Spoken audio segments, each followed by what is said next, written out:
Good afternoon, Willie Unlynched here.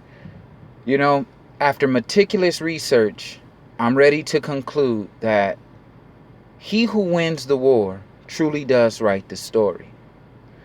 After speaking to black men and women across this nation and from around the world, I realized that the stories that they tell,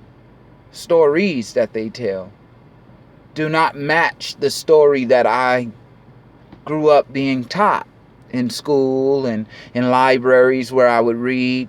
None of the stories matched those people's stories, and we're talking a lot of people.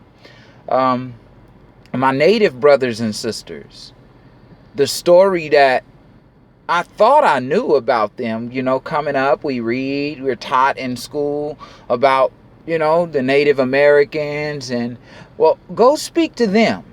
And you will get a rude awakening. I guarantee. I guarantee you will. If it doesn't break you, then I don't know what will, because it broke me. I wept and wept and wept and wept when I realized that what I thought I knew wasn't even close to the truth. And the viciousness that they suffered, being similar to the viciousness that we suffered, really hit home for me. And then there was one group that I studied that almost took me way overboard. And that was when I began to study. I'm a Bible believer, by the way. When I began to study Israel, as a Bible believer, everyone should study Israel, because the Bible is so centered around Israel that it's important to study Israel. So as I went to go study Israel, I got the rudest of awakenings. I first learned that the only Christians in Jerusalem and the West Bank are, let me fix that, the majority, vast majority of Christians in the West Bank, which houses Jerusalem and the place where Jesus was born, Nazareth, and this place is inhabited. These places are inhabited by Christian Palestinians.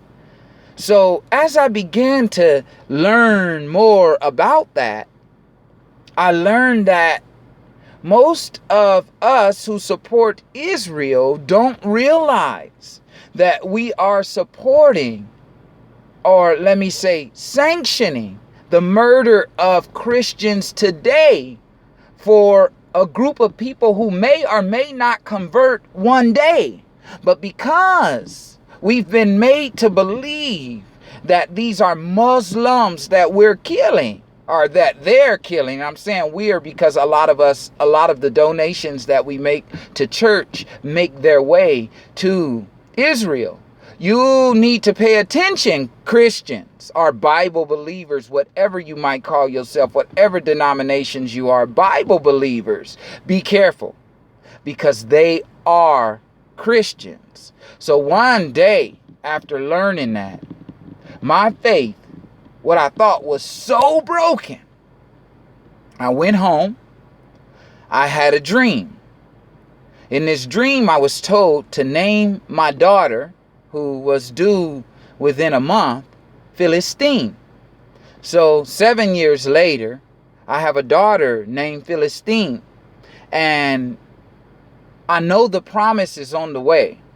But I want you all to know that to be a part of the promise is something that we must do. It's not something that you're sitting back and waiting for. If the children of Israel did not get up and cross the Red Sea, then they would have been stuck on that side. If the ones who were crossing the Red Sea decided that, oh no, they would have been drowned. So to believe that you're going to sit back and wait instead of having something to do, see, to be a part of Jesus is to follow righteousness. Jesus is the truth. Jesus is the way, and Jesus is the life. So one day we're going to see that, anywhere there's truth, there's Jesus, because Satan will not tell you the truth. I'm sorry, he might tell you something like the truth, but he will never tell you the truth.